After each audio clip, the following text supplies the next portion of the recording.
Yo, I'm here, y'all. I'm here. I promise. I'm listen. As I was here with getting this ready, I was on Black Compass Media doing their show at the same exact time. So I'm doing graphics. I'm doing all types of stuff simultaneously as I'm doing this. So shout out to everybody in the building.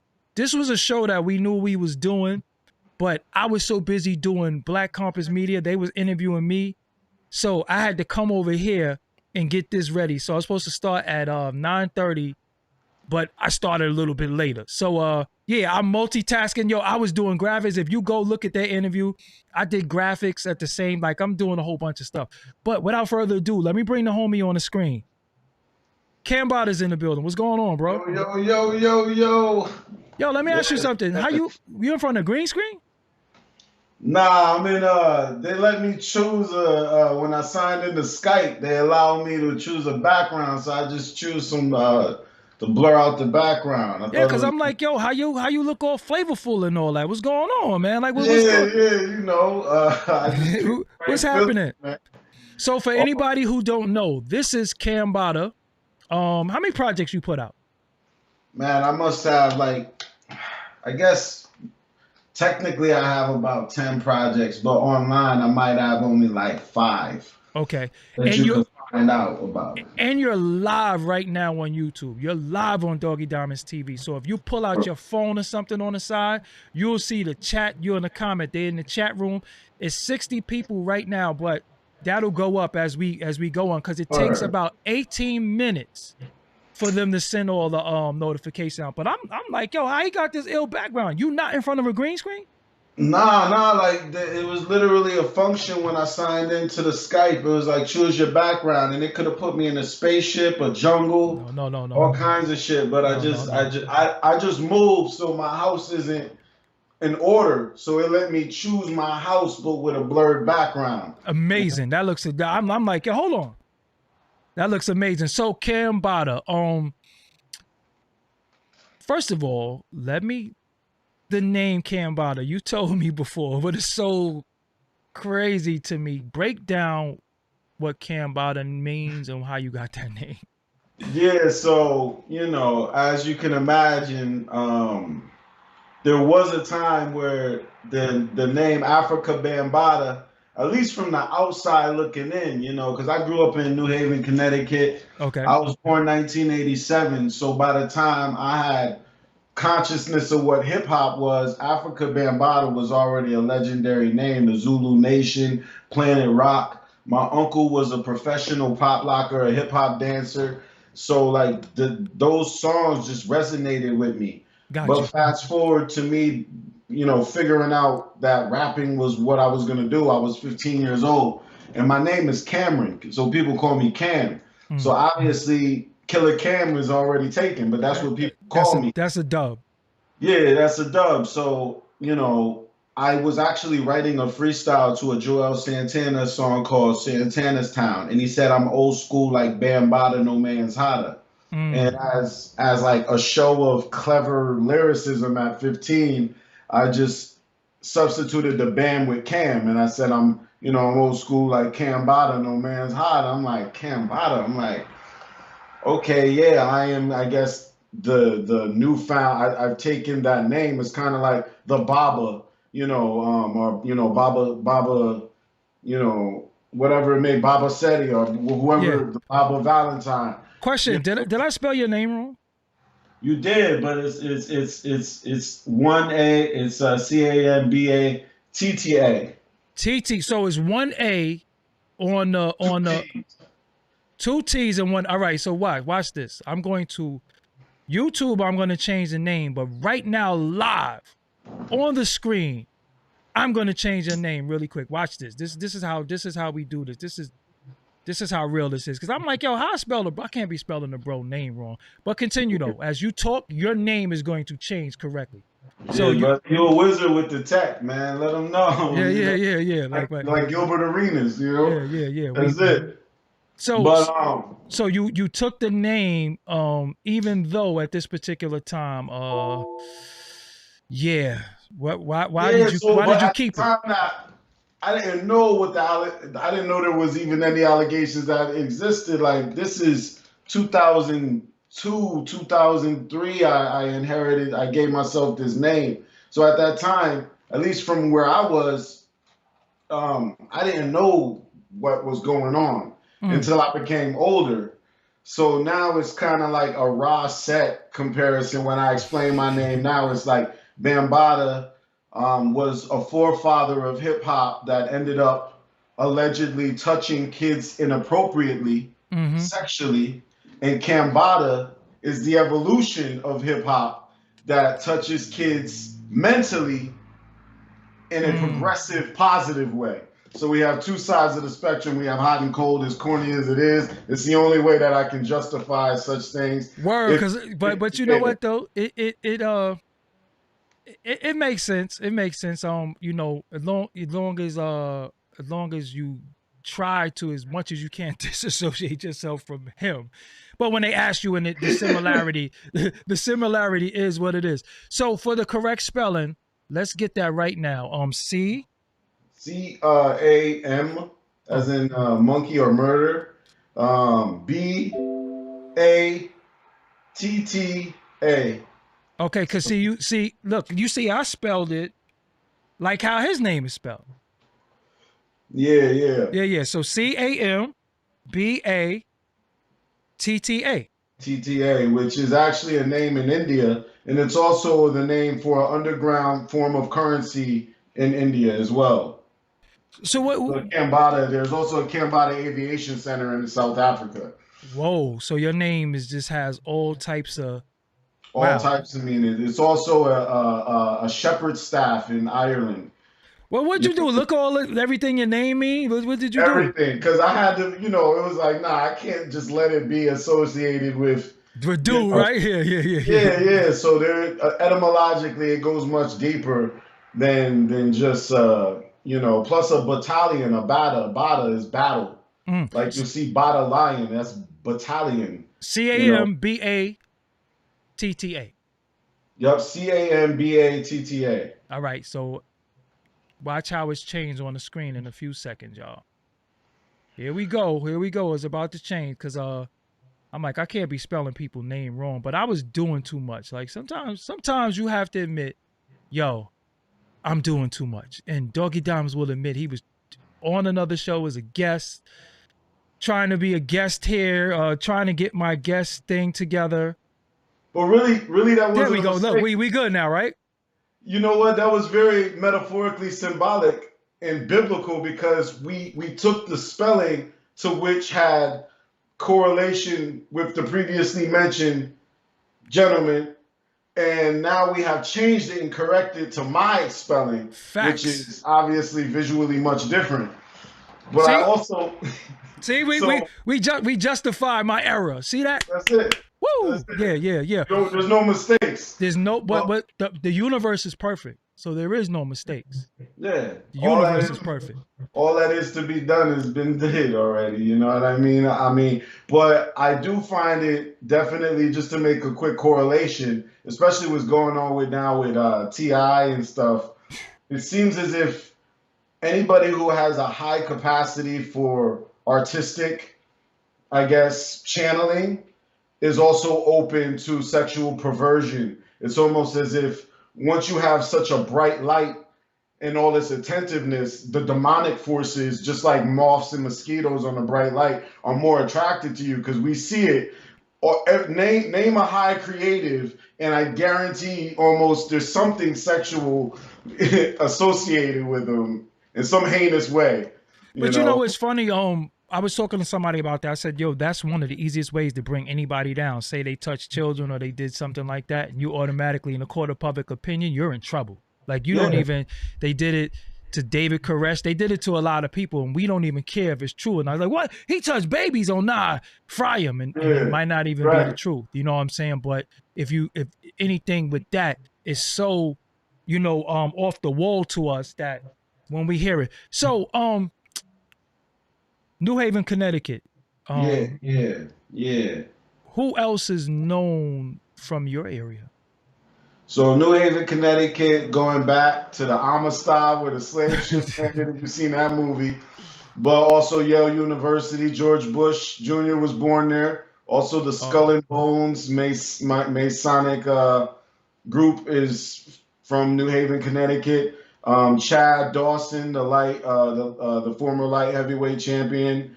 Um, Steezo, Freak the Funk.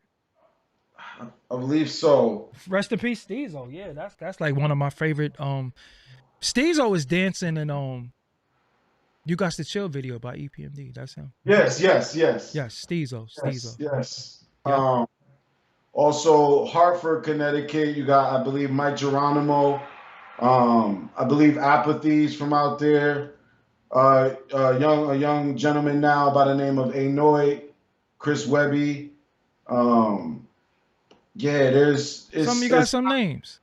yeah, yeah. You know, it's few and far between, but it's got some energy. It's a sub market out there. Like it's there's not many urban areas, and the ones that were struck by that crack epidemic to a cataclysmic level, and it's like everybody else. It's like I noticed that there's a high level of the based on the linguistics around like definitely educated, intellectual, smart black people that slipped. So it doesn't have the same signature of culture that a big city like New York would. So it doesn't have the same musical original sound. Yeah. It's more of like a subdivision of a New York. And you know, people generally either go left or right. Either they're working at the hospital or they're not doing shit. So there really isn't a pathway to be a hip hop artist. So let me ask you something. When your Hartford, I mean not Hartford, your New Haven, Connecticut was rough coming up. It wasn't. You was a self-professed crack Crack. baby without being a crack baby. Break that down. Yeah, it's basically, you know, both my parents were addicted to drugs, you know, so and so was everybody else's parents around me. Facts, yeah. You know, so my house was just, and my mom was very functional though. She wasn't like the, you know, the crackhead on the corner or anything like that. She still you know, she still, I wasn't poor. You know, I still had my grandma, but the house was just, it was central. It was the train station, you know, it was, so I saw a lot. I grew up, I mean, we're talking about to me like COVID is one thing, but like the crack epidemic, we Nothing like saw it. zombies. It was like, I mean, I remember packs of stray dogs in the street, walking down the street. There's hordes of just gang members. You go in the park, any park, there's niggas on four-wheelers, thousands of pit bull fights. I mean, like that's obviously I'm being hyperbolic No, right but now. you know it's funny though, Cam, that you say that. Even in New York City, places like East New York was very desolate. It wasn't no a lot of the building as it is now.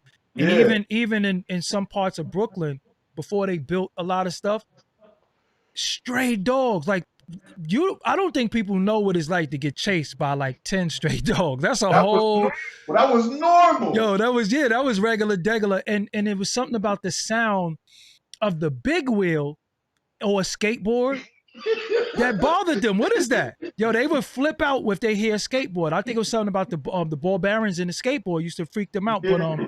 yeah, when you said the stray dogs, I'm like, yo, that resonated with me because I remember getting chased by stray dogs. So although you were born prior to them being drug addicts, so you're not a crack baby in the sense of it being in your veins. You're a crack baby because you were born in the crack era.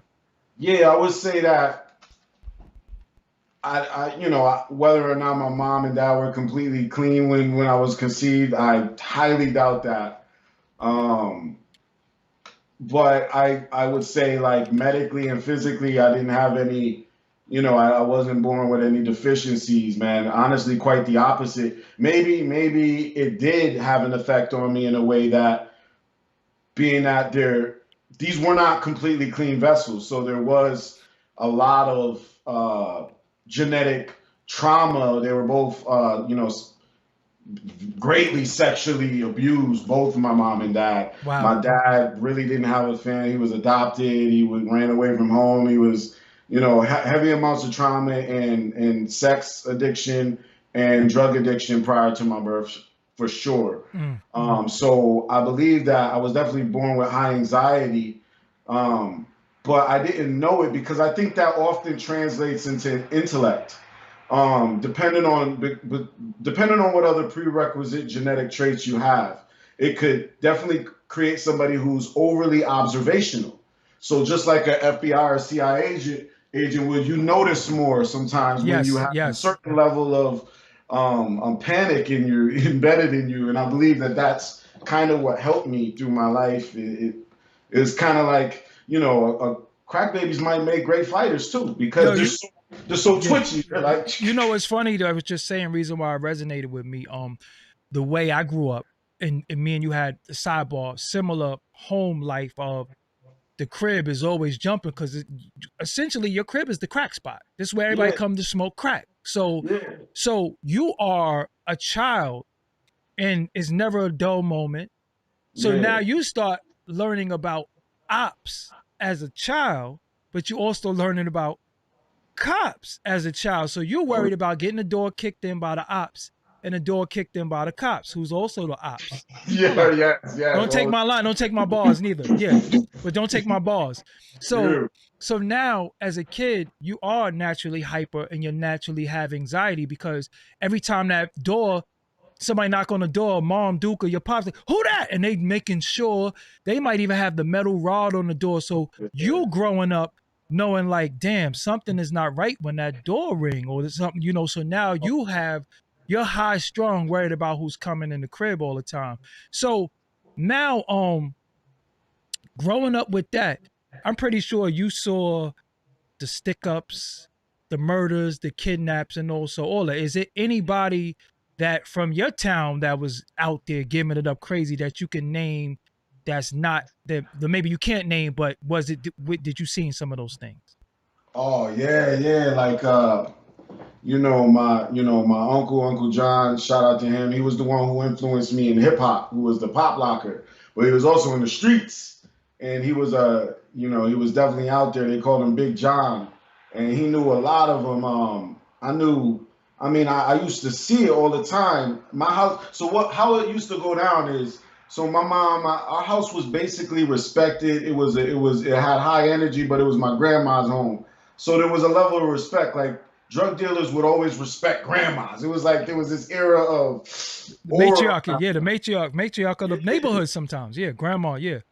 So I remember it was early 90s. There was not to put his name out there, but I believe he went by the name of Shabazz. He lived next door to me. Mm-hmm. And he was connected with LL Cool J and the Jungle Brothers. The Jungle Brothers were like these infamous huge drug dealers that used to bring the work from New York on the train to the jungle, which was the projects right across the street from the train. Wow. So like literally, I was next door to that my whole life. I mean, a lot of those tortures that you would hear about, where they would electrocute niggas and Dang. rape them with pool sticks. Um, there was and then I ended up moving down the street. There was a lady that was actually held and raped in the basement next door. But what I was getting towards is how I used to see a lot of the big drug dealers is they would rent the kitchen. So like you could like if you hear about cars, or they would call them crackhead rentals, like you hear people Yeah, they yeah, would yeah, yeah, yeah. I know what you're talking about. Yeah. to a drug dealer for a week, a drug dealer give them work, and then you give them your car for a week and hope you get it back. But how it also used to work as a big drug dealer, if you got a house, with a kitchen, they throw you some bread or some work, The and you cook walk crib. in the kitchen. Yeah, and now you got a cook out, and those would be times where you can't go downstairs. Or, I remember peeking in there and just seeing pillows, like, what's going on? And me knowing in my heart that that's not right. You know what I mean? But yeah, I would say, like, no big names that anybody in hip hop would recognize, but definitely like in New Haven, I mean, it was the Hill, the Ville, the Trey. It was like, I only saw it as a kid. I was out of there by the time I was 18. And by the time I got older, the crack epidemic, all the crackheads started dying, and all the drug dealers were now 40, 50 years old at cookouts. All the drug dealers ended up owning barbershops. Most of the drug dealers that I see, if they weren't dead, now they're regular old men. Mm. You know what I mean? And you just see them, like maybe they get drunk, they're fat now. You know what I mean? These guys used to roll around in Mercedes Benz, in the hood. Now they squared up. They squared up now. Now they squared up. Everybody's just trying to live. You know what I mean? So there is a lot of change. So seeing that, how come I don't like it? Shout out to my homie Steve Starks, Black Soprano family. How come the spotlight never really hit CT, but y'all are a part of the tri-state? You got New York, New Jersey, and Connecticut. So it goes as this: New York first, then they try to treat Jersey like a bastard stepchild to New York, which I don't like. But CT being part of the tri-state is like completely forgotten. Why do you think that is? I mean, part of it has to do with the infrastructure. I mean, the majority of the state is suburbs and trees. I would say about 80% of it is suburbs and trees.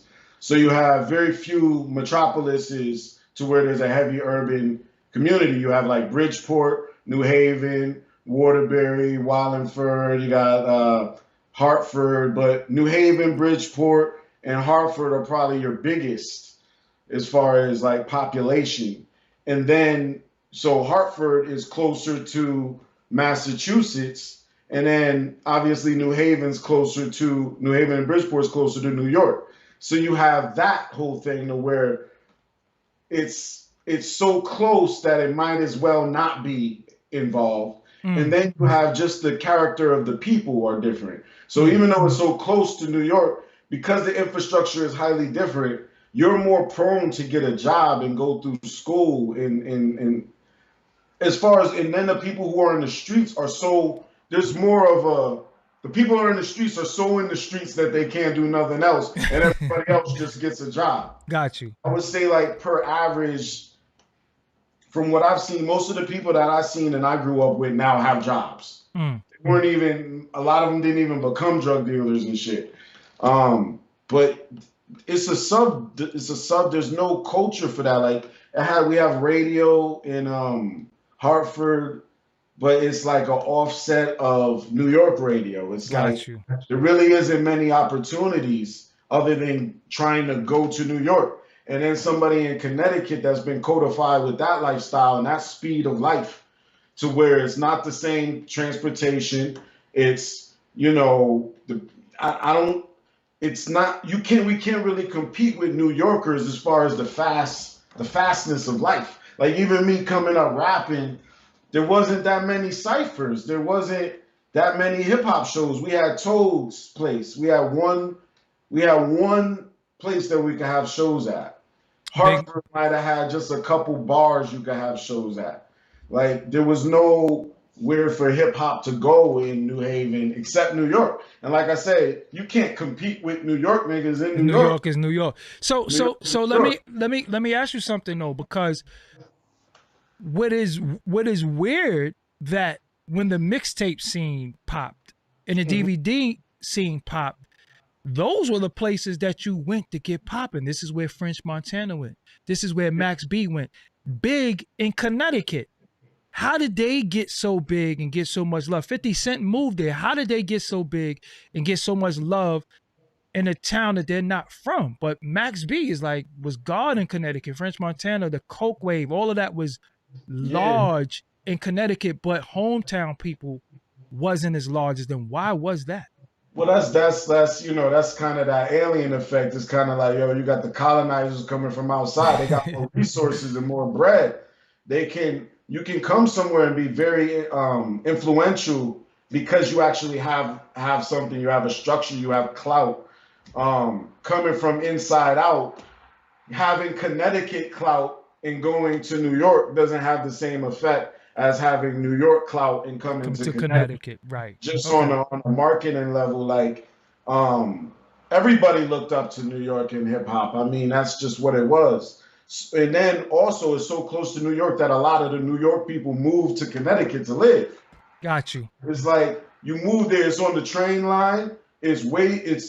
Someplace like New Haven back then was much cheaper to live. So a lot of them had baby moms and shit that Yeah, they yeah, had. yeah, yeah, yeah, yeah, yeah. And it's like, if I'm out here, why not drop a bag? It was easy to make drug money out there because you're competing with people that don't have bags like that. Like, I don't know. Like, I'm very ignorant. There's somebody from New Haven, Connecticut, and shit that they're gonna be like, Cambata don't know the streets. You're Yeah, right. yeah, yeah, yeah. Essentially, I'm looking from the outside in.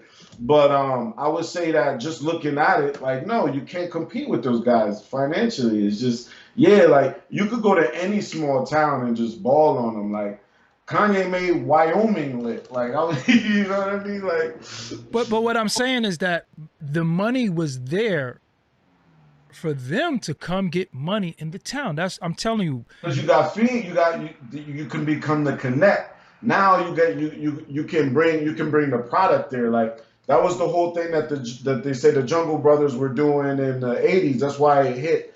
The impact was so because you got people that make money. Like the middle class is strong in Connecticut. So you got people that could come up with $5,000.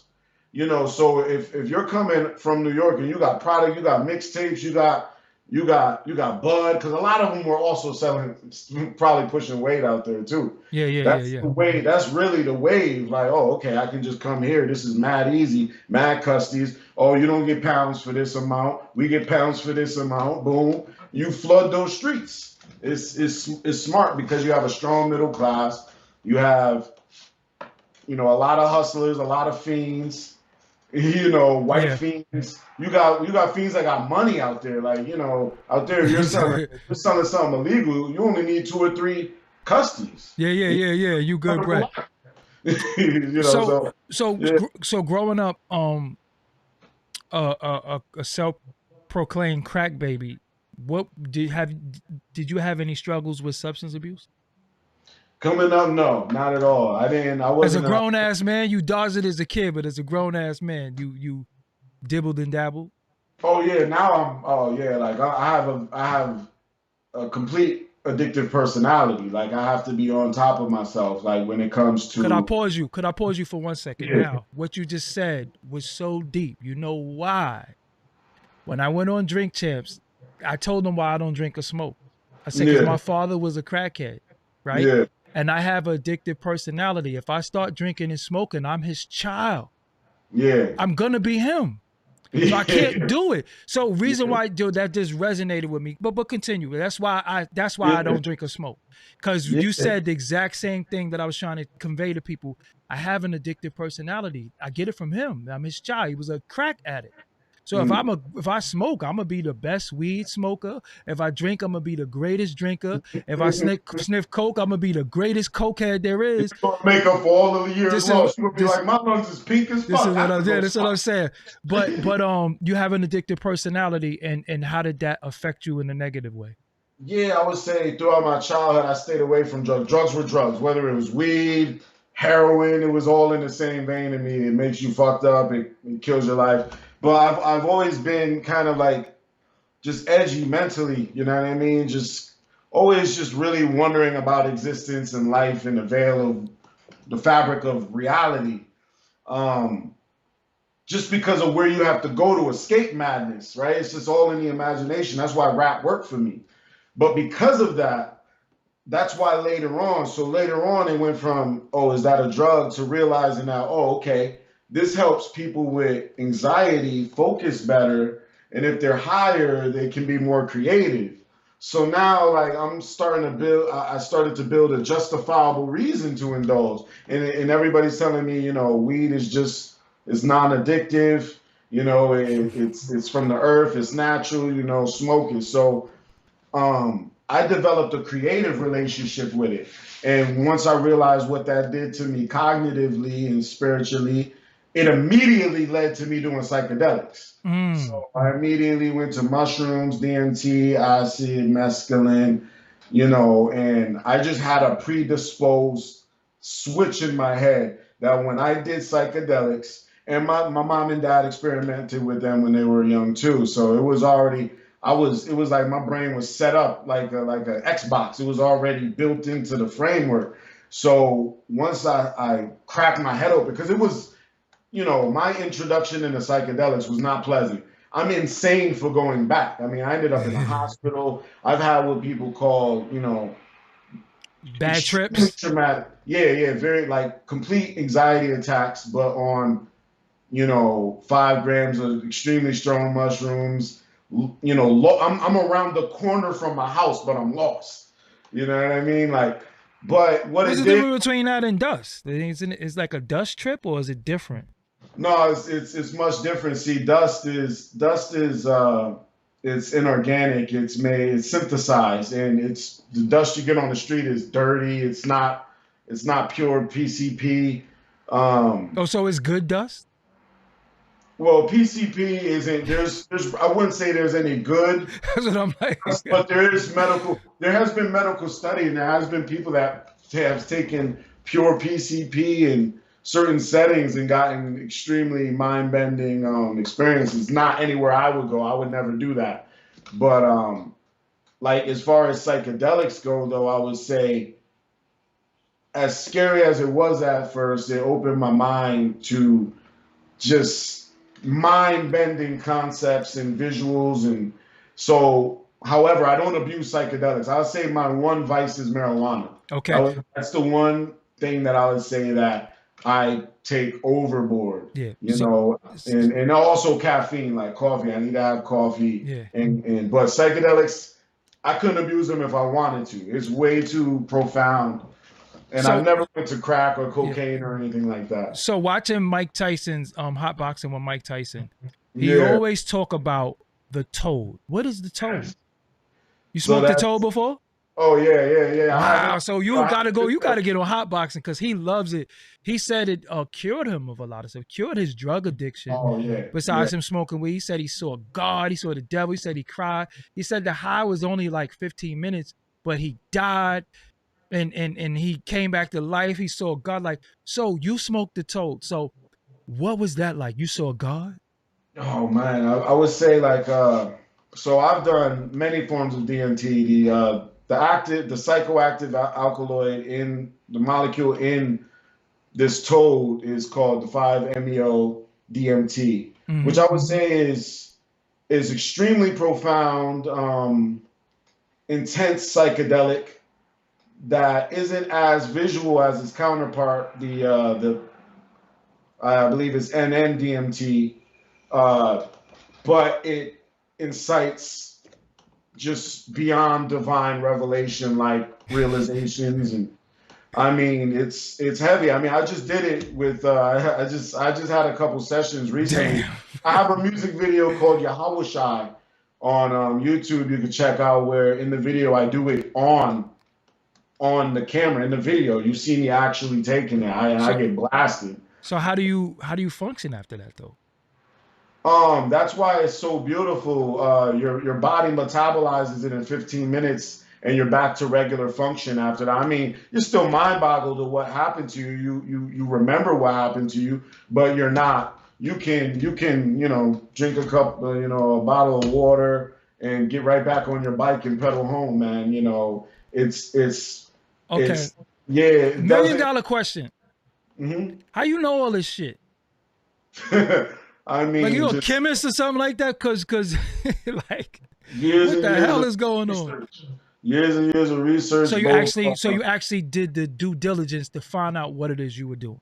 Yeah, pure obsession. Okay. I mean, you gotta imagine. I mean, I haven't worked a job, actual 9 to 5 job, since I was 26. Yeah, like a long time, man. And never really, but so my life has been centered around music and lyricism. But in order to get lyricism, you have to do vast amounts of random and obscure research, which, in order for me to download new vernacular, And then I also want randomized vernacular because we often only go to what we're used to, habitual. If I watch the basketball or if I'm into wrestling, I might only watch those things. So that's the only thing I see. That's the only words I have. So as an artist, as a linguist, it's very, I have to be able to get into the workings, the language of what I'm curious about, extrapolate as much as that as I can. And I mean, it's just created a curiosity that's, I can't live it. It makes sleeping different. Everything's different. Once you see, they call it the face of God, because you see the framework of reality. And it's almost like a fish doesn't know it's in water until you take it out. Facts. And until you die and you realize the blissfulness of death, you realize how easy the transition is. Generally, it's too late. Then you're like, oh shit, I could have just lived my life as free as possible, because death is like, makes life so minuscule, like the things that we hold on to.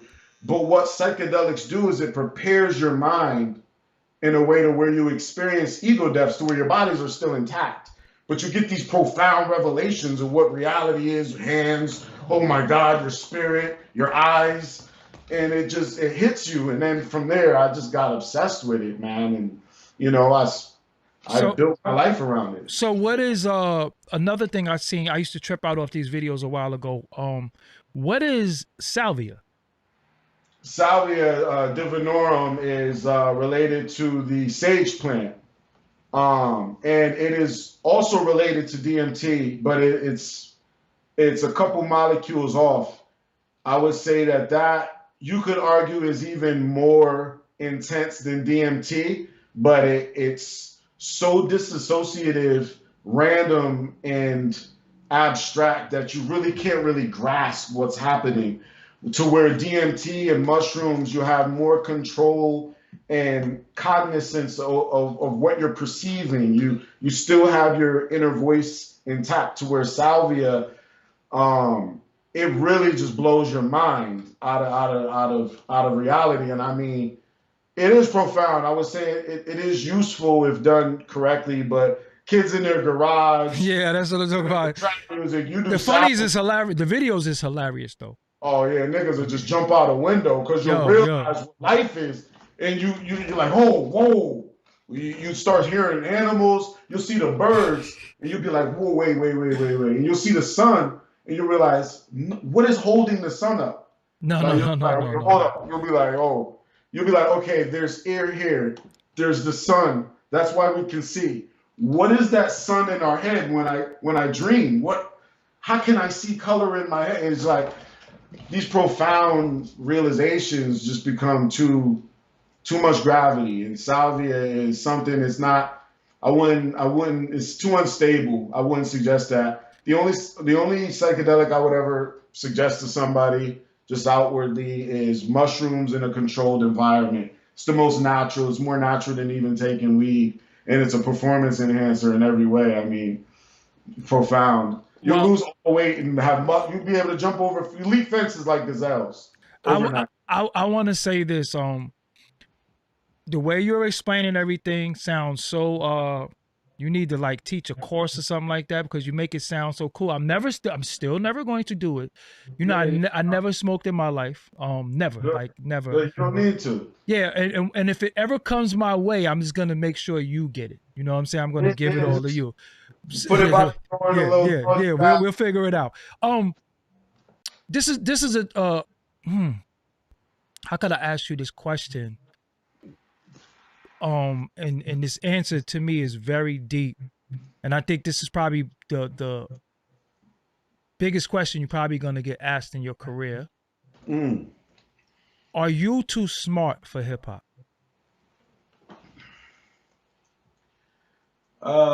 See the pause, right? See, it's not. It can't just get answered. But are you too smart for hip hop? I'll say no. Okay. No. Why not?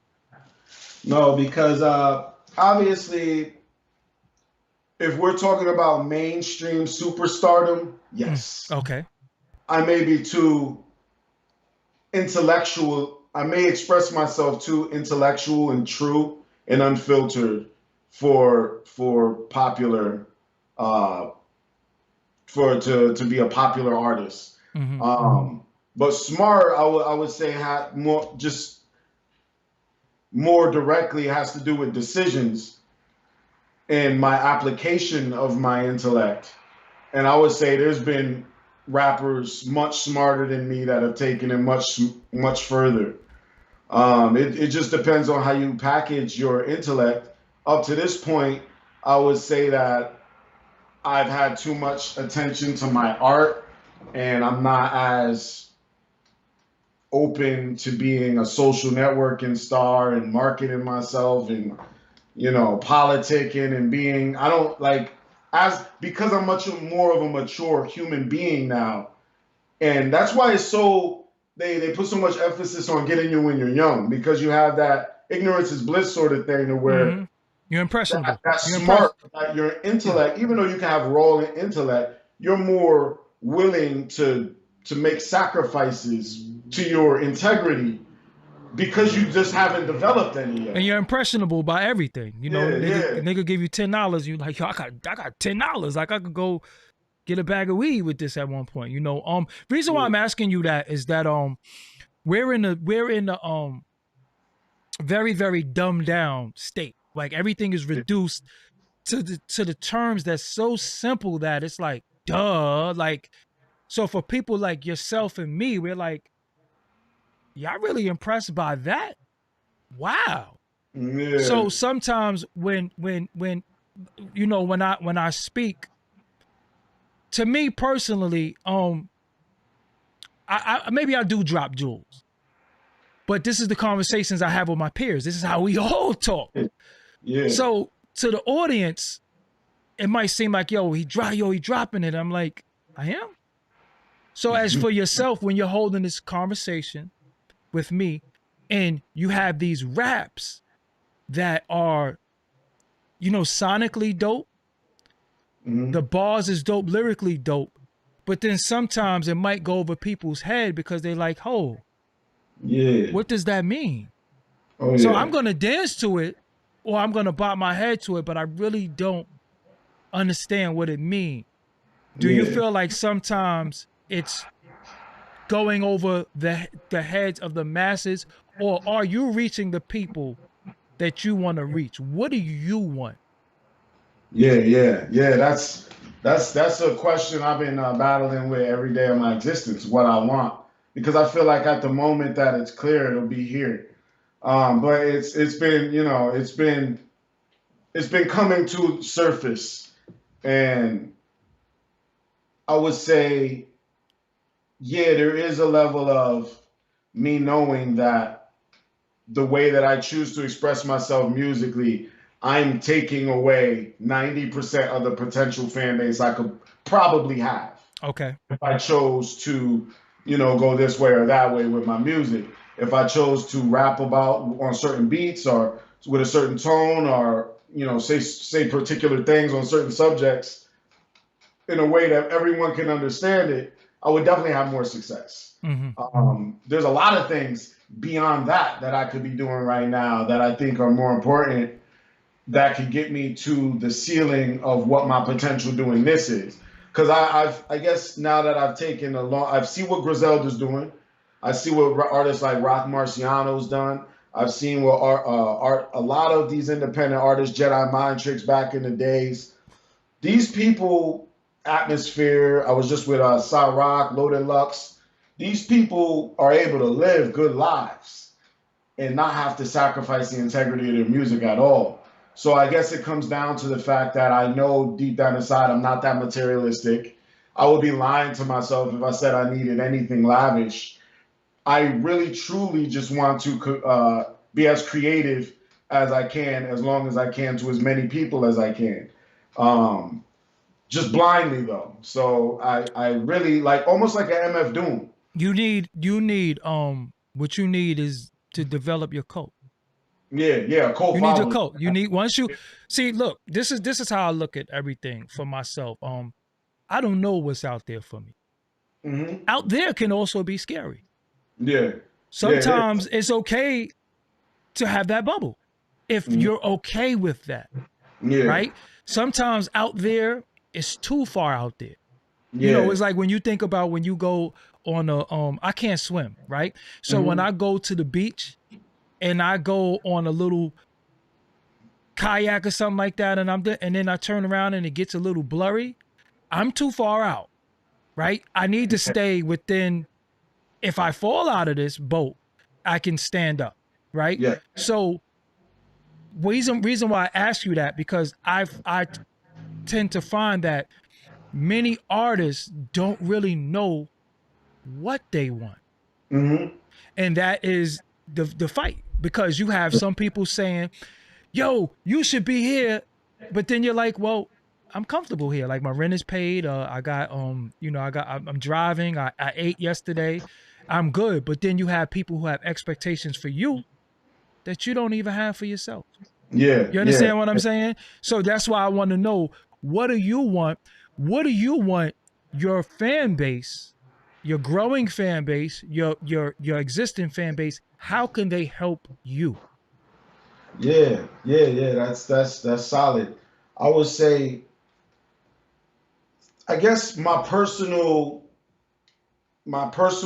I guess, routine when it comes to me creating is to create something that could potentially affect the whole entire world. Mm, So I keep it as basic as possible because I've seen how people get knocked out of their creative zones, how they let fame and wealth and everything like that get to them, and it kind of becomes overwhelming for you to keep up that creative prowess.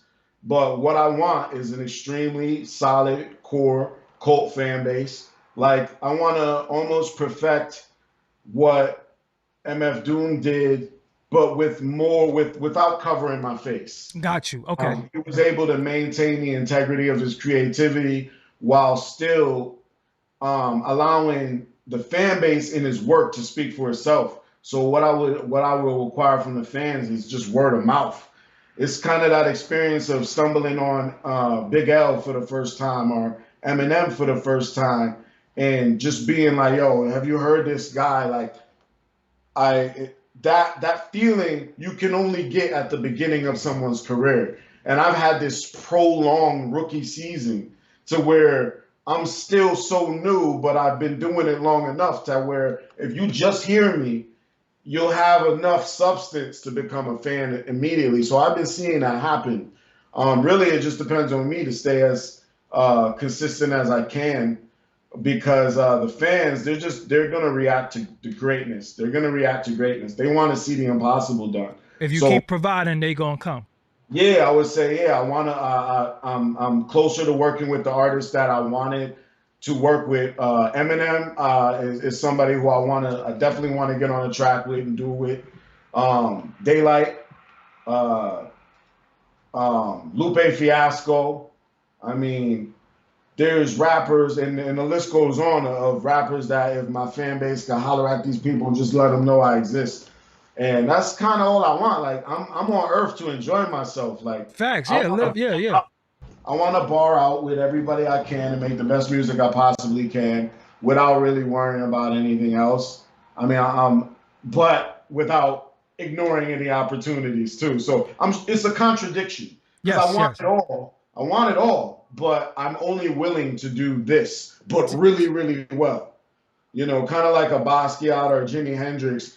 They were so good, they never really had to say anything. Meaning that if I can't get it like this, I don't want it.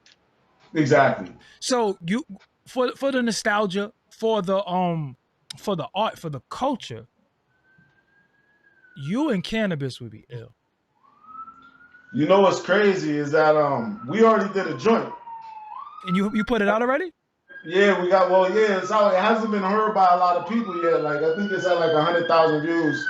I let this pass. But yeah. So it's called Cambata cannabis with like those marks, those slashes, forward slash back. You can find it on the internet. Definitely. I'm a big fan of his. He's a big fan of my music. I'm working on a joint right now with him with Polo Vision and cannabis. So yeah, I'm connected with a couple people But yeah, me and cannabis, I definitely want our stuff to be more heard though. You That's what know. I'm saying. You know what though, and the reason why that's dope because you put me onto something that I didn't know, and now Yeah. I got to go research it, and possibly if I didn't know, the 10,000 people who's gonna watch this don't know either. So now Yeah. they're gonna go watch this. The 20,000 people, the 50,000 that's gonna watch this don't know either. So again, now we push them over there and It's help on. that. Not to cut your wisdom, it's on his album Full Spectrum Dominance 2, produced by Domingo Padilla and Thanos Beats. It's all over the internet right now. Shout out to Cannabis. He's unbelievable guy, man. He's not.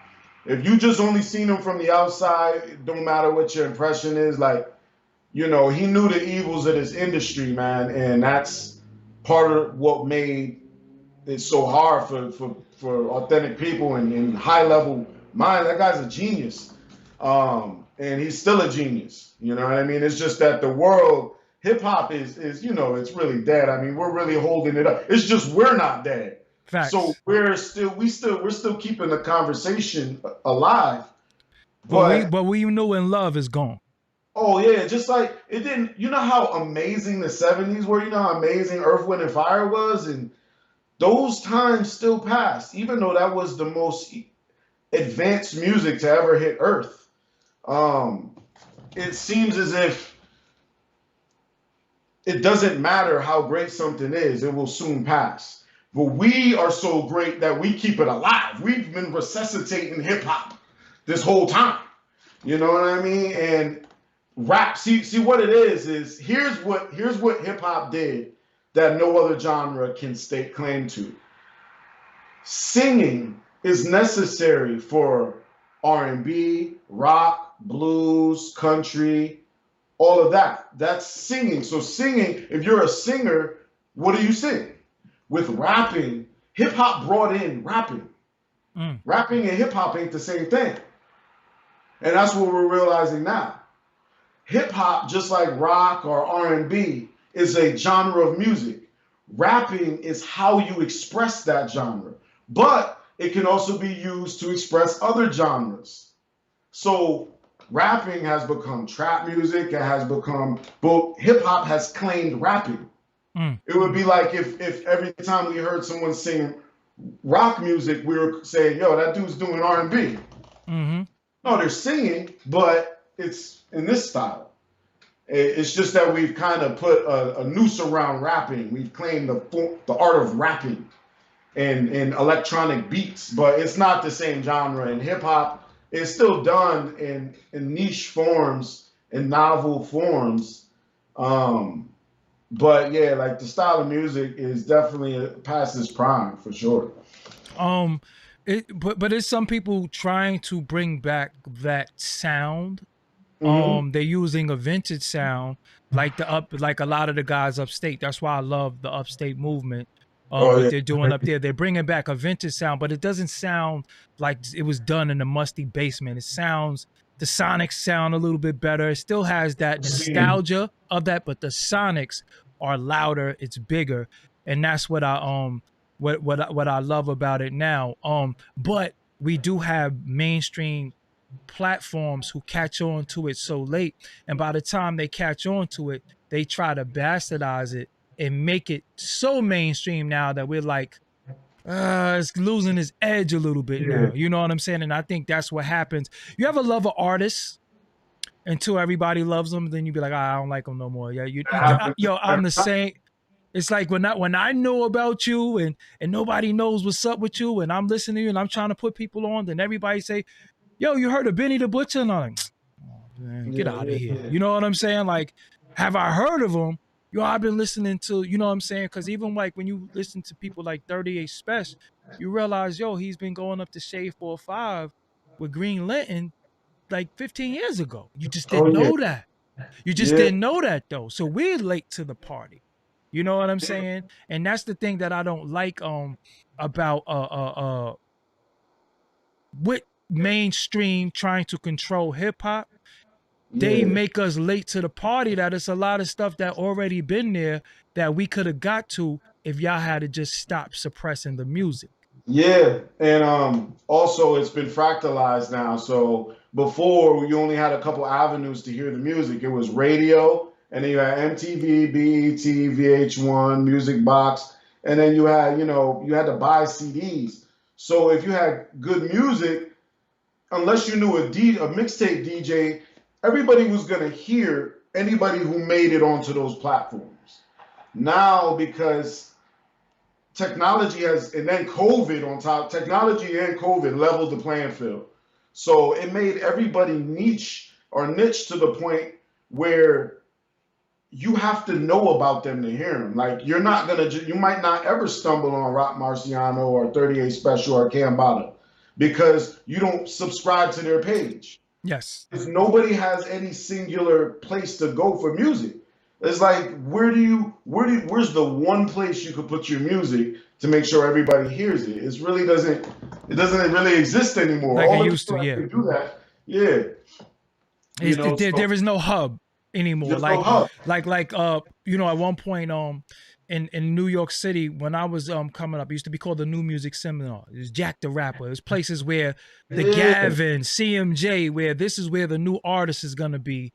Now it's like the new artist, by the time you see them, they already have a blue check. They already have 400,000 followers. And you be like, yo, I never heard a damn song from them. Like, who is this? You don't see the grind. You know what I'm saying? Which is weird now. And then it's like it's forced on you. Because tomorrow it'll be an artist and then he'll be sitting on the Breakfast Club and you'll be like, well, who the hell is this? How did you get on the Breakfast Club? You know what I'm saying? And then you'll look and then they'll have all these followers and all that. And you're like, yo, I'm confused. Is this real? Did this artist really grind? Like, or did y'all plant them? What do you think about industry plants? Oh, I think that it's obvious and it's as to be expected. I mean, they see a machine that works and they see a look and a sound that works. They're not gonna gamble with that possibility. They're gonna just create it from within. It's kind of like when you go to Walmart and you see that, okay, yeah, they got Oreos, but right next to the Oreos is the Walmart brand. Yeah, facts. Yeah. So when you get a Uzi Vert on a Universal or a Sony sees the success of that.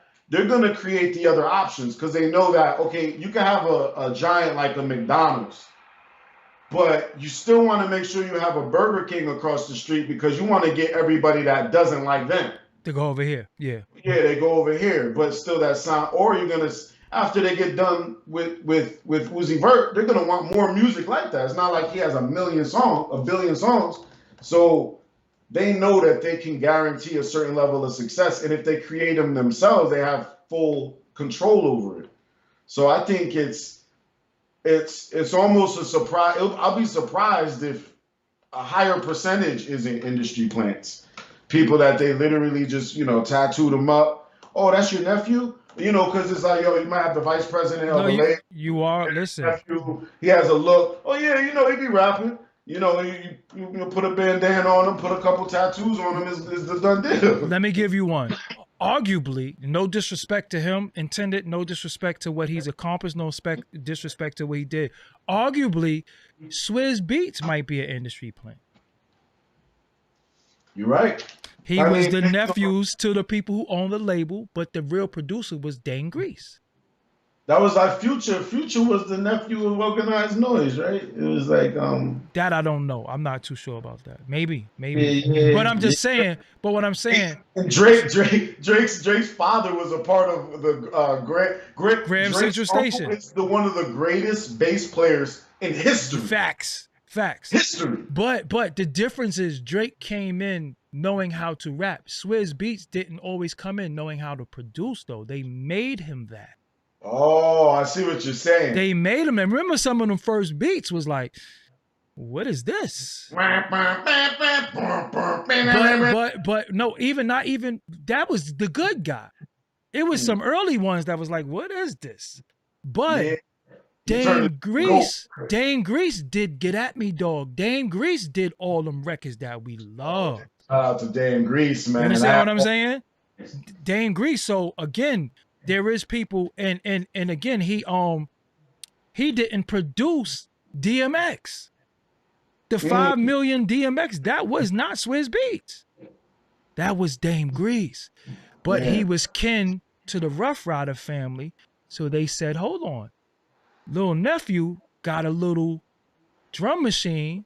And then he was actually taking the sample off the drum machine, like the demo off the and putting it goes, Yeah. it gets deep. But but Yeah. but look but look at how look at where he's at today. He's known as one of the greatest producers, but he kind of get pushed through. Yeah. You know Yeah. what I'm Yeah. saying? He got pushed through, and it, it don't hurt to be related to the but Dame Grease, uh, uh, uh, Dame Grease was the guy. You know what I'm saying? But Mm. Dame Grease was the guy because he did get at me, dog. He did stop being great. He did all that. That's Dame Grease. That's not Swizz Beatz. You know what Wow. I'm saying? That's not Swizz Beatz. And get at me, dog. Changed hip hop, Yeah. and that's Dame Grease. Yeah. You know what I'm saying? So yeah. So what I wanted to say to you too. So when you're working with a Loaded Lux, and y'all say, okay, let's do some joints. What is your mind state? Or do you have the mind state of I ain't letting him out rap me? Or do you let him go and you just be satisfied with what comes out of it? Yeah, it's like so there's two levels. So there's a part of me that knows I have to be on my A game because I'm dealing with one of literally the greatest rappers of all time. Mm-hmm. And also I don't know what his intentions are prior to meeting him and building with him and seeing how open he was. But prior to that, I don't know if his intention was on just out rapping me the whole time. But to me, it's like I really carry. It might sound corny, but Bruce Lee said, has the whole water theory. Mm-hmm. Be like water, and be able to adapt. And I know that first things first, we have to get the beats in order. Uh, Facts. and that's really what's gonna determine the mood on the track. But yeah, like there's a part of me that knows that I can't let myself be out rapped, and then there's a part of me that knows I also want to not make music music can't be made like that. Like there has to be what do they call it? There has to be cohesion. We have to be able to coordinate. There has to be that syncopation. There's Yes, a yes, different yes, word yes. for it that I can't think of. But and Syncopation is perfect though. That's a perfect word. yeah, we have to be in sync. And in order to do that, like if you have for no homo pause, when you have a dance partner, you can't just be having a solo the whole time and make Facts. good music out of it. So it was really that like for me to have the honor to work with such an artist. To me, it was a learning opportunity, and then it was an opportunity to also help him get the best out of him as well. So he's giving me alley oops. I'm giving him alley oops on some songs. I'm letting him go off. I'm noticing if he caught a wind on this verse, I'm like, yo, do 32 bars. I'll do 16. There's no problem, because I know that if he's confident in this project and it's not like, oh, Cambatta's trying to wash me. Yeah, yeah, yeah, yeah.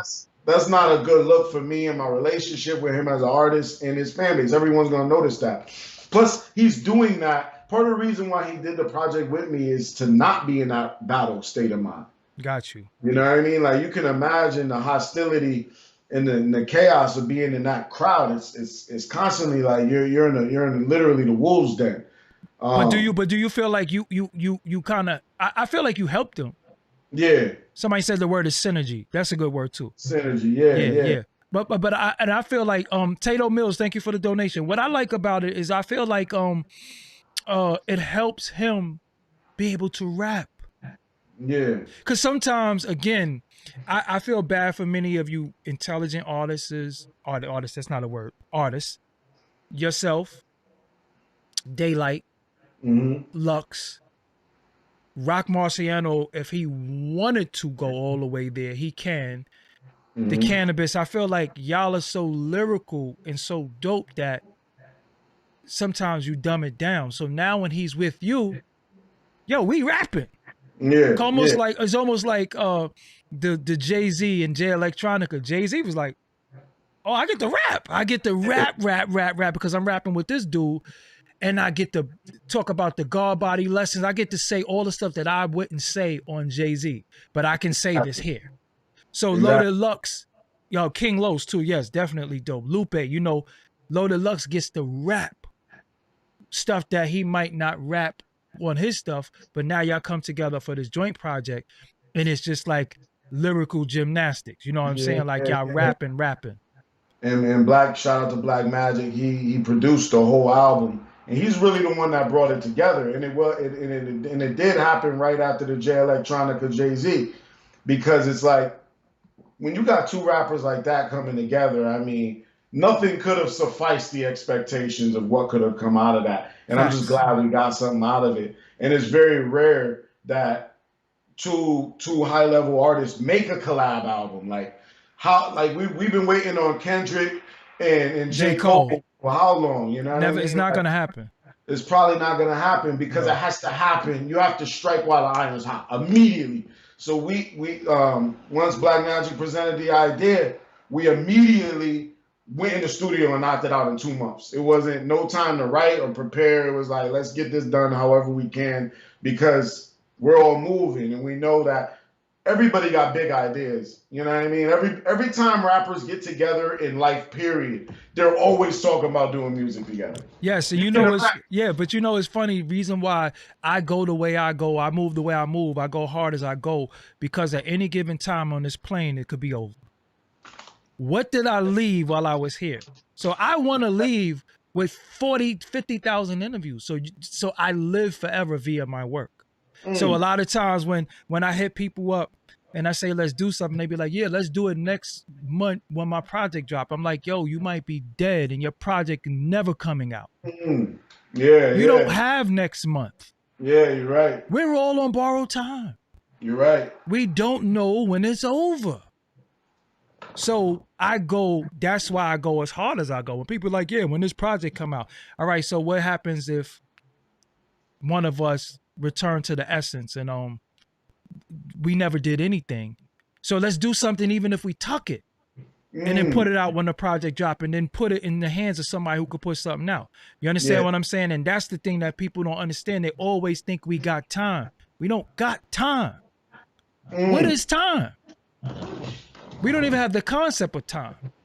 So now I right. live in, yo, listen, I'm doing it there. So when people say, yo, yeah, I'm going to do it right now. I don't have time. Mm, You know what I'm saying? I don't have time. And especially when you're creating, your creation is now. Your creation is not next month. mm. You're in it. When you're a creator, like right now, as I'm saying stuff, you're thinking about bars. Why? Oh yeah, yeah, yeah. Because you are creating. You're living in the now. We don't Mm. have time.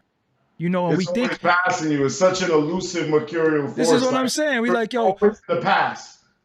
listen, when people set dates for me, I'd be so mad. I'd be like, yo, man, nah, I can't live by that date, man. Let's do it now. Nah, I'm telling you, on March 17th, yo, look, I could be dead by March 17th. I don't Mm, know if I'm gonna be here. yeah. Let's do what we can do now. I don't have the time. So even when some people say, yo, you make time for what you want to make for, listen, you're right. And I don't have the time for that. I Mm, have time to create. I am a creator. If I don't create, I'm going to die. mm, Period. mm. If I don't create, I'm going to die. Some people create by procreating. That's why they have so much children. Some people create, yeah, some people create by creating moments, and you have different addictions that you think you creating because you're creating a moment, but I'm creating a legacy. Mm. I don't even create moments. Like they're gonna look back at this interview 20 years from now and be like, yo, that was high science right there. You understand what I'm saying? And that's what we do this for. That's what you rap for. This is what I Yeah. speak for.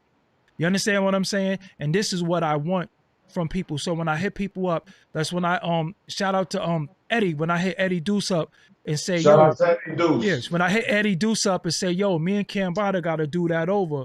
And he's like, when? I'm like, yo, ASAP. I don't have time to waste. I don't have next week. I don't have next month. If he got a project out, let's do it now because we did something and it didn't come out. And I feel like, damn, it could have been dope, but no, let's do it now. So, Yeah, yeah. um, so let me ask you something. What is the name of the project that you have out with Loaded Lux? The project's called Manifest Destiny. It's available right now at www.manifestdestinymusic.com. Okay. It's all spelled phonically, yeah, like you would in a dictionary. Um, and it's exclusive to the website right now. It's not on iTunes or Spotify, so you go directly to the website and download it. The first video is out right now, Manifesto, with me and Loaded Lux. It's like 6 minutes of just chaotic bars, frenzy. Um, we're dropping a new video, Alpha and Omega, probably in a couple weeks, and that'll make it available to everybody via iTunes and Spotify. But right now it's called Manifest Destiny, Okay. produced all by Black Magic. It's on www.manifestdestinymusic.com. Got you. So how do you do me a favor, unhide Amar Jamal. He was quoting me. Unhide him. But I wanted to ask you, so how do you decide how you're going to distribute your product? I guess it's just been an evolution of noticing my trends as an artist, and then also my fan base, and then on top of that, the way that the industry works. Shout out to Eddie Deuce, shout out to Nick, shout out to Rich, shout out to Low, shout out to everybody that helps me. Because I don't really pay attention to the world as much. They kind of keep me enlightened on the way that the world is working. And then just in my personal experience of navigating the internet, I just know that I'm not fit to play the rat race. Mm. You know what I mean? Like the system has been developed. We got to see the internet being created and perfected, and now we're to the point where everyone's in YouTube, everyone's in Spotify and iTunes, no matter what level artist you are.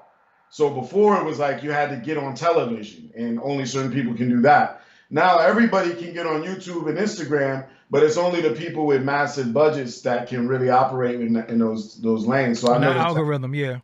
Exactly, and it kind of dilutes the money. So we notice that we make a lot more money and we have more impact when we go independently. Of course, we don't have the infrastructure, so we have to, mail out everything ourselves, and we have to do all. It's not as perfected as it would be with the delivery system of Empire Records or because they like, I paid you for this and I ain't get my thing. You scared because they quick to say you scare me. Like I have somebody who ordered some shirts from me and they got a return to sender and they're saying to me, I never got my shirts. No, you got them. You didn't pick them up. And now they return them back, but they didn't return them to me. You have to call DHL and get your stuff. That has nothing to do with me. But the narrative would be, I ordered from Doggie Diamonds and I got scammed. Well, I'm not the delivery man. Why didn't you pick up your stuff? Why did you not get your stuff? How is that my problem? Yeah. And of course, like when we're doing everything all ourselves, like it's one thing if you're getting in like 1 or 2 orders, but when you're getting in 1,000 orders by yourself independently, you're going to get a couple of people that have disputes. And that's something that, you got to realize just doing business. And that's something that, as independent entrepreneur, not to bring color into it, but we see now like a lot more Black entrepreneurs are coming out nowadays. And we quit on each other. We quit. You could go to McDonald's. Listen, you could go to McDonald's and they give you the wrong order every time and you'll still go back. With us, one bad order, we lost business, and I don't get it. I do want to let's dissect the project before we go really quick. How many songs is on there?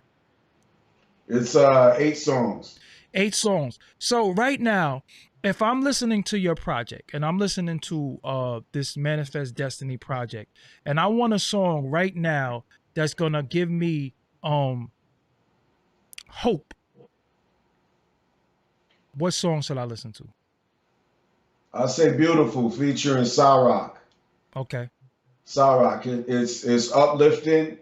it's straightforward and it's positive, and there's no way you're gonna leave the song not feeling beautiful in some way. But I would say, Is that real? Like, is real?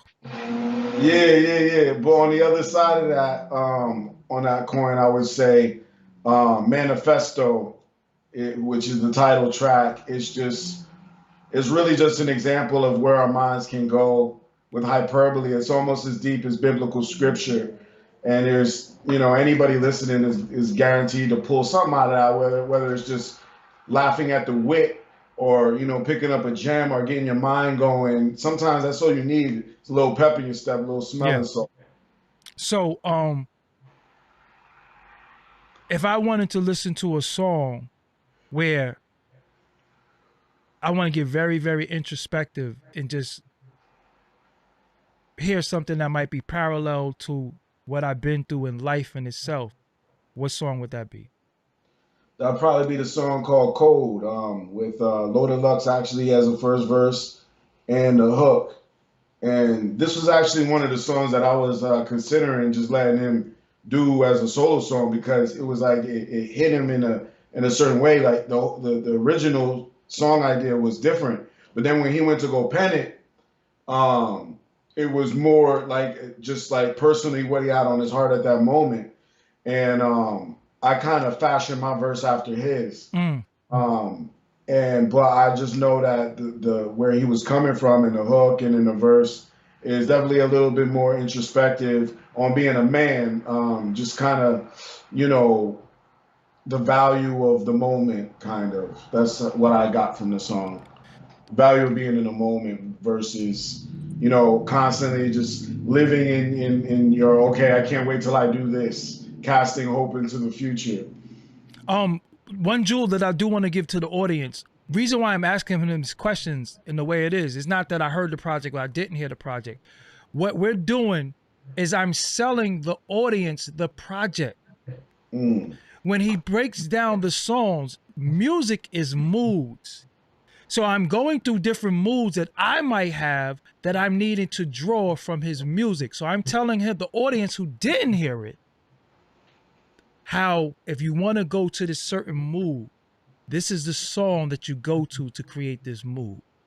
This is parallel, or this is a part of the mood that this song is going to put you in also. So that's why I ask these questions like this. It's not whether I heard it or didn't hear it. It's just me saying, listen, again, I want to know what song I feel like wilding out. I just watched the old Mike Tyson fight and I'm hype. And I always want something playing in the background to get me hype.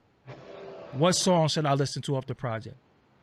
That'll be Alpha Omega, where me and Lux are going back and forth. It's kind of like a sparring and a more of a battle type essence. Is exactly what you would expect from us, but it definitely gets you hype and it's aggressive.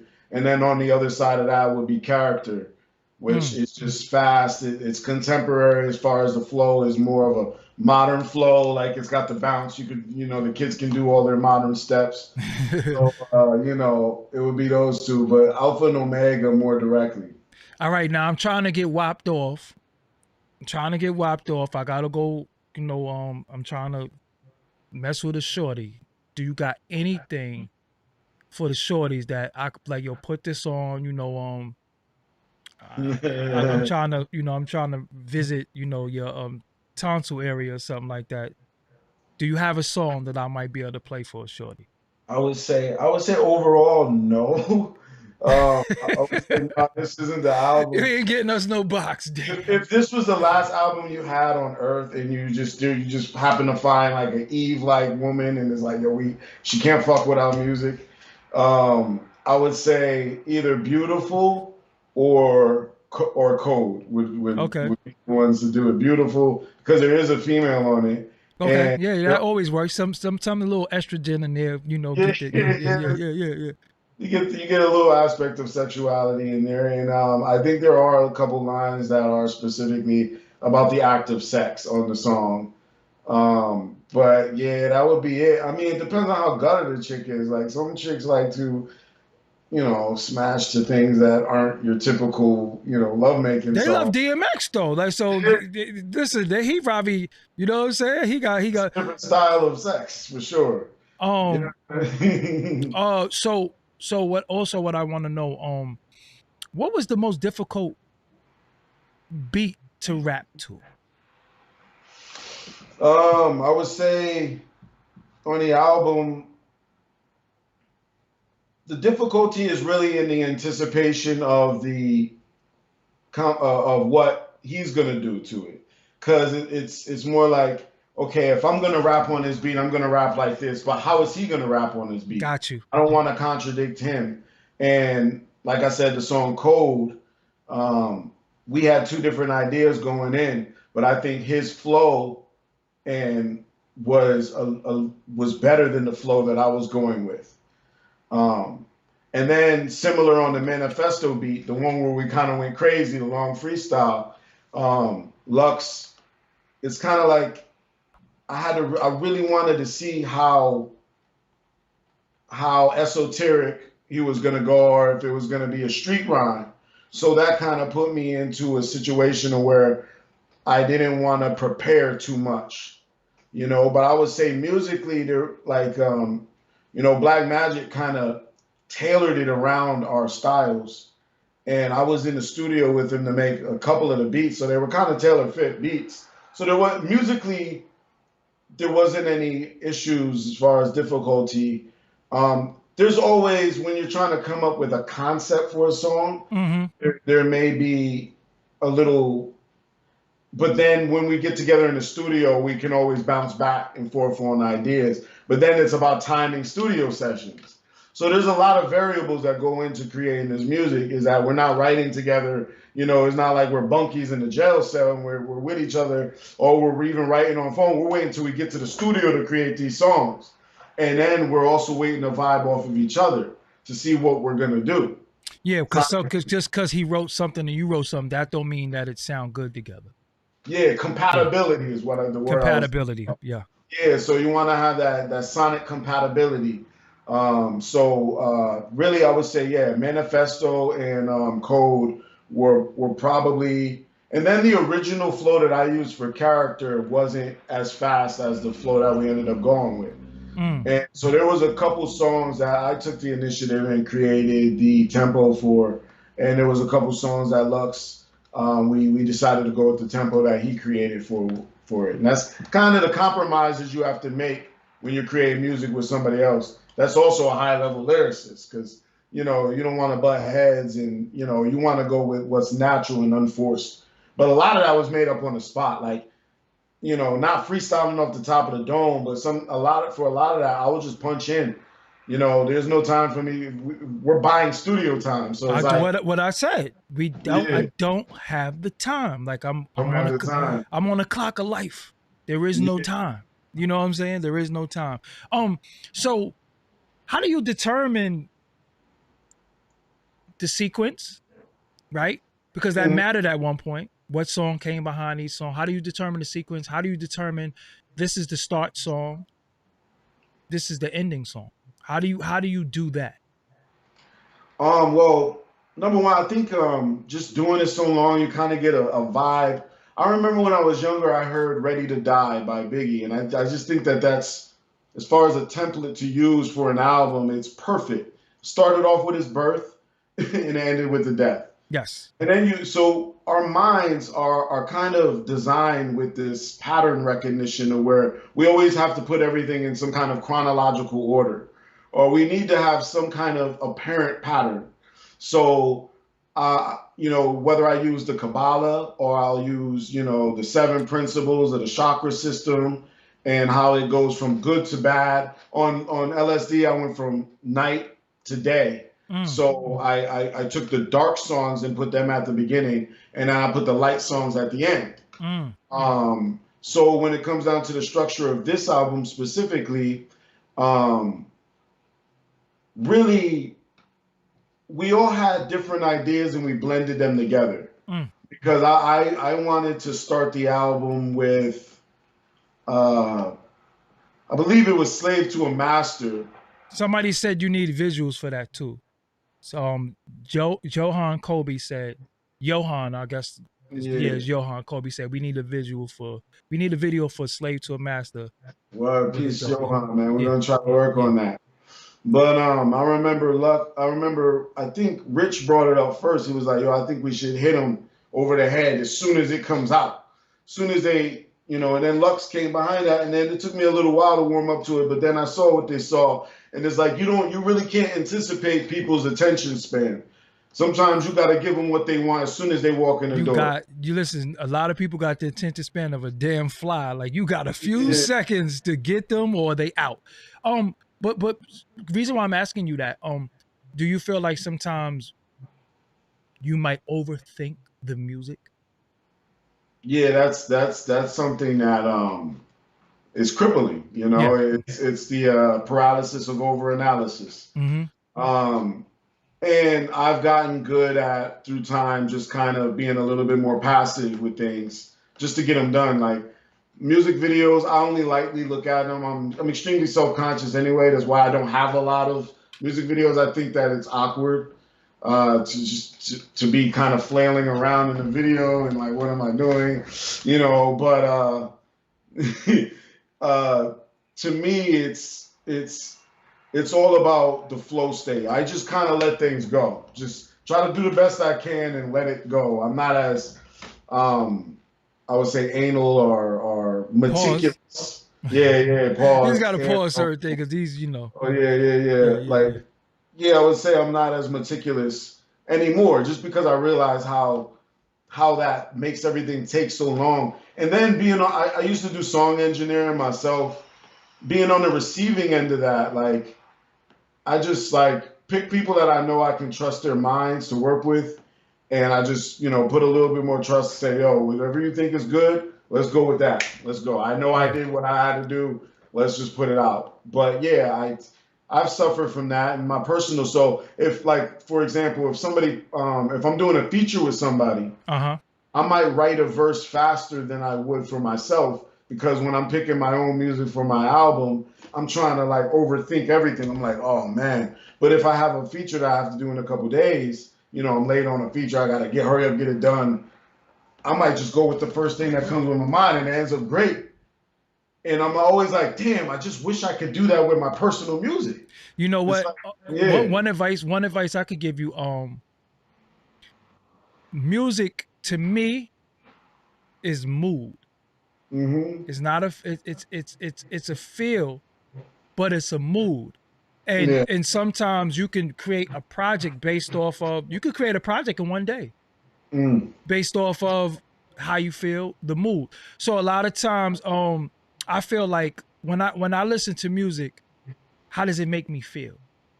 Mm. It's not a thought. Like when I used to make beats, I remember coming across certain samples and Yeah. somebody might be there with me like, "Oh, that's fire." I'm like, "Nah, but it's not. I'm gonna get back to that."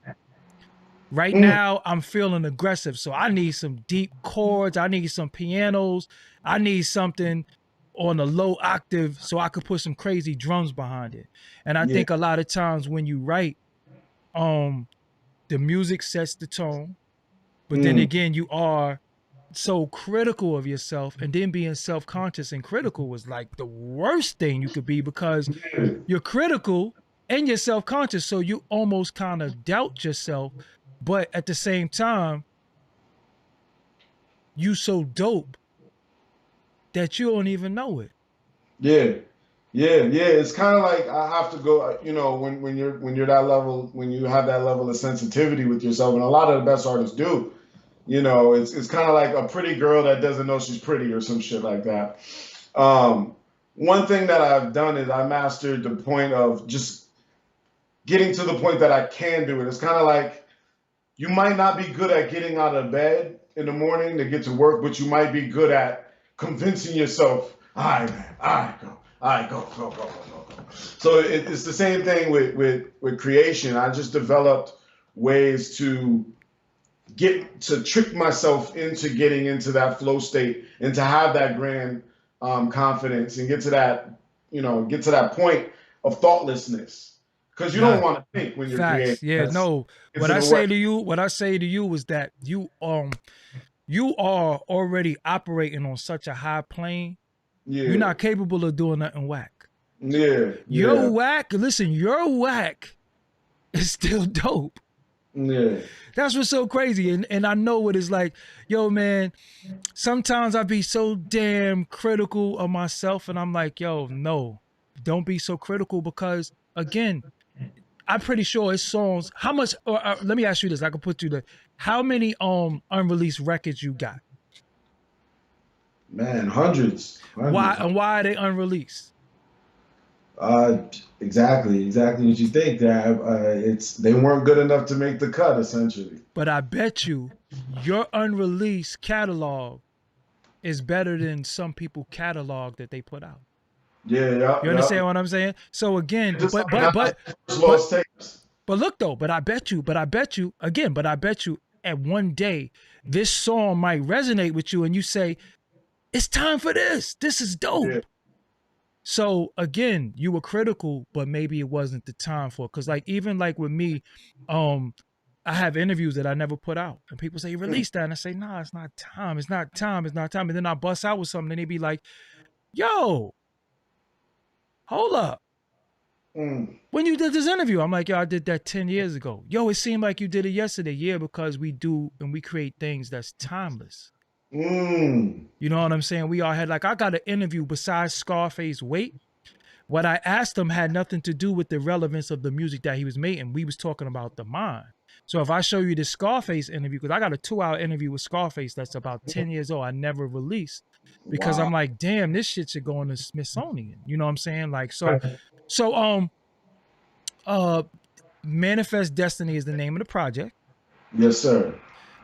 featuring Loaded Lux, produced by Black Magic. and also so you got other people on there though. Cambata, and it also has Cyrock on there. So Okay. yeah, Cyrock's on the album. Okay. Yeah. And they could get this on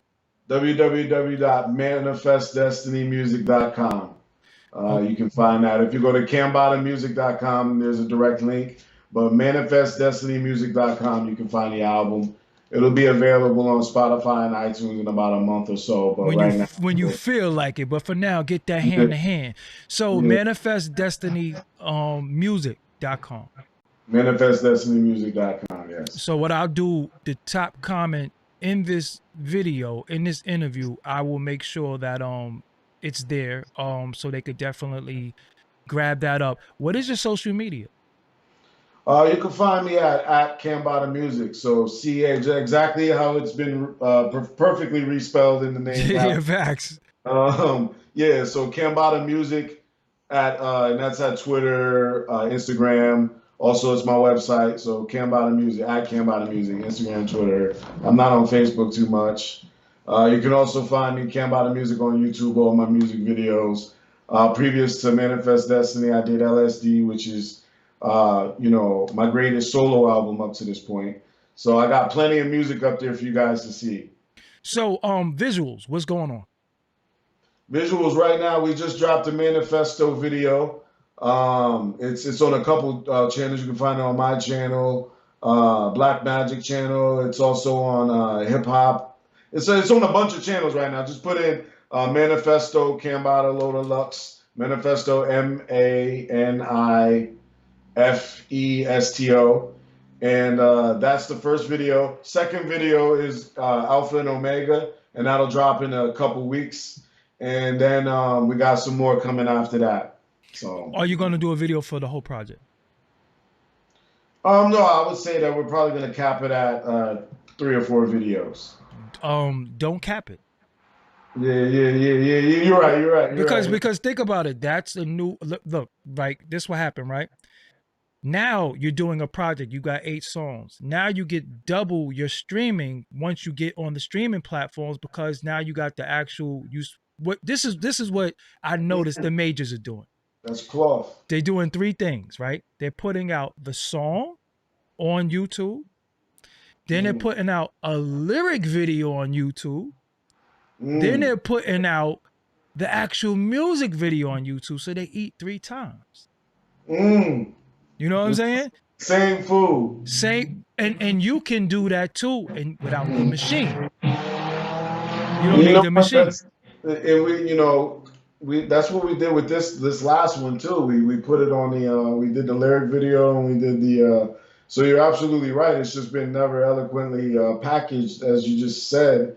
But yeah, like that's essentially the way to do it. You're right. Yeah, That is, yeah. and to do that with every song makes sense. Especially only 8 songs. Not like we have 24 songs on. Exactly, exactly. Yeah, And then you know how you kill it? This is how you kill it. I got an idea. Take a song. yeah, If Lux go first on this song and you go second on this song, do a dual video. Do half of this verse on this song, then go into do a double video. yeah, So now yeah, you just killed it. You just gave him, yo, I felt like this verse was dope on this song. You start this song, but then I'm on this song and I start this song. So when the song come back in, the next song, yo, it's a whole different beat, a whole different song. So now we got a double video. yeah, yeah, yeah. That's genius. You know what I'm saying? So Genius. that's how that's how you know because we still are innovators. And again, if we can't create, we gonna die. Mm. You know what I'm saying? So now look, you create that's ways to do different things. So now you knocked out 2 videos in one. You know what I'm saying? So And then every time you watch it, they gotta watch too. They have to. and now you got a dual video. You know what I'm saying? So it's a lot. Yeah, you know, so yeah, so yo, bro, I want to thank you for coming here. Honor. Thank you, man. This is you're just Yeah, amazing, man. I really appreciate you, man. and you know, again, shout out to Eddie Deuce for making this happen Shout out again. to Bruce, my bro, man. And this is, you know, this is one of your homes. I met you mad different places. Didn't you do DTF radio with me before too? Yeah, we did DCF radio, But it was a and short interview, right? yeah, it was a shorter interview. Yeah, Yep. And then we were also at the Black Power the Awards. Black Power Award. Yeah, I have a memory that people cannot. My memory is crazy. I remember. It's so bad that I remember the stuff I'm supposed to forget. That's the only thing. Certain things in life you're supposed to forget. I remember. But yo, I want to thank you for coming. Thank you, man. Don't change you. Don't ever compromise your art for people who don't love you. You know what I'm saying? Don't ever compromise your art for people you love. That's one of my sayings. Stop trying to impress people who don't love you, because people who love you, you don't have to impress. Yes, yes. So it's the same thing with your art. You're going to get everything you deserve. It's just patience sometimes. And persistency. You know what I'm saying? Be persistent, be consistent. Don't second guess the art. It's in you. It's already in your DNA. Yeah. You understand what I'm saying? Like it's effortless. You know what I'm saying? Because I bet you sometimes you wrote a rap so fast that you was like, this gotta be whack. This gotta be whack, because it just flowed. It just came out of me. Nah, this is whack. But the average person here would be like, why you crumble that up? Why you threw that away? You know what I'm saying? Yep. Nah, listen, even if you have it, it might not be the time for it. Keep everything. Because one day when we leave this plane, all that's going to be worth something. Even your wackest rhyme going to be worth something for your children's children. You know what I'm saying? Don't throw nothing away. Don't throw nothing away. Sometimes you just got to retool it. You know what I'm saying? But don't throw anything away. But yo, bro, I'm going to close out. Thank you. Cambata Music is his social media. Cambata Music is also the website. So if you go to cambatamusic.com, it's going to redirect you where you need to go to get the new project featuring Cambatta, Loaded Lux, produced by Black Magic. And I think we support this man because he's doing it, getting it out of the mud. And we say we want a certain type of rap. We say we tired of dumbed down rap. We say now when they give it to us, we have to support it, because if we don't support it, then they not gonna do it. Exactly.